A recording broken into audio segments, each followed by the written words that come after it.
ഇനി ടവറിൽ നമുക്ക് ഫുഡ് കഴിച്ചാലോ? അപ്പൊ വാ, നിങ്ങൾക്ക് ഞാനൊരു ജോർജിയ ബത്തൂമി സിറ്റി കാണിച്ചു തരാം. ഇപ്പൊ ചില റീൽസിലും ട്രോൾസിലൊക്കെ കാണാം മർച്ചന്റ് നേവിയിൽ ആരും സ്ഥലങ്ങളൊന്നും കാണൂല, പണികൾ മാത്രമേ ഉള്ളൂ. ഇനി ഞങ്ങൾ കാണിക്കാൻ പോകുന്നത് കപ്പല് ജോർജിയയിൽ വന്നതാ, ബത്തൂമി സിറ്റി. കപ്പല് വരുമ്പോ തന്നെ ഞങ്ങൾക്ക് മനസ്സിലായി സിറ്റി തൊട്ടടുത്താണ്. പക്ഷെ നടന്നു പോകാനുള്ള ദൂരമുള്ളൊന്നും ഞങ്ങൾ വിചാരിച്ചില്ല. ടാക്സി ഒന്നും വേണ്ട, കപ്പലൊക്കെ തൊട്ടടുത്ത് കാണാം നമുക്ക്. അങ്ങനെ ഞങ്ങൾ ഒരു 2.5 കിലോമീറ്റർ നടന്നപ്പോഴേക്കും ഇത് അവിടുത്തെ ടൂറിസ്റ്റ് സ്പോട്സുകളൊക്കെ എത്തി. ഇത്രയും കാലത്തെ കപ്പൽ ജീവിതത്തിന് ശേഷം ആദ്യമായിട്ടാണ് ഒരു ടൂറിസ്റ്റ് പ്ലേസിലേക്ക് കപ്പൽ ലോഡിങ്ങിന് വരുന്നത്. ജോർജിയയിൽ തണുപ്പ് പോയിക്കൊണ്ടിരിക്കുന്ന സമയമാണ്. എന്ന സമയം ഓഫ് സീസൺ ആയിക്കൊണ്ടിരിക്കുന്ന സമയമാണ്. അതുകൊണ്ട് തന്നെ കുറച്ച് ടൂറിസ്റ്റ് കുറവാണ്. ഞങ്ങൾ അങ്ങനെ നടന്ന് അവിടെ സ്ഥലത്തെത്തി. കപ്പലിൽ നിന്ന് ഞങ്ങൾ വരുമ്പോൾ തന്നെ അന്വേഷിച്ചിട്ടാണ് വന്നത് ഇവിടെ എന്താ സ്പെഷ്യൽ എന്ന്. ഇപ്പം എല്ലാവരും പറഞ്ഞത് ആൽഫബറ്റ് ടവർ, അതാണ് ഞങ്ങളിപ്പോൾ കാണുന്നത് എൻ്റെ ബാക്കിൽ ആൽഫബറ്റ് ടവർ. അത് ആക്ച്വലി ഒരു റെസ്റ്റോറൻ്റ് ആണ്. എന്തായാലും ഞങ്ങൾ അവിടെ വിസിറ്റ് ചെയ്യണമെന്ന് വിചാരിച്ചിട്ടാണ് വന്നത്. അപ്പം എന്തായാലും ഫസ്റ്റ് തന്നെ അങ്ങോട്ട് പോകാമെന്ന് വിചാരിച്ചു.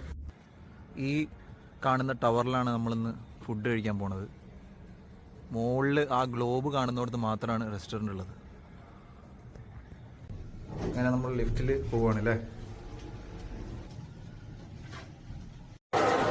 അങ്ങനെ മുകളിലെത്തി ഞങ്ങൾ ലിഫ്റ്റിൽ. ബാക്കി നമുക്ക് അടുത്ത പാട്ട് കാണാം.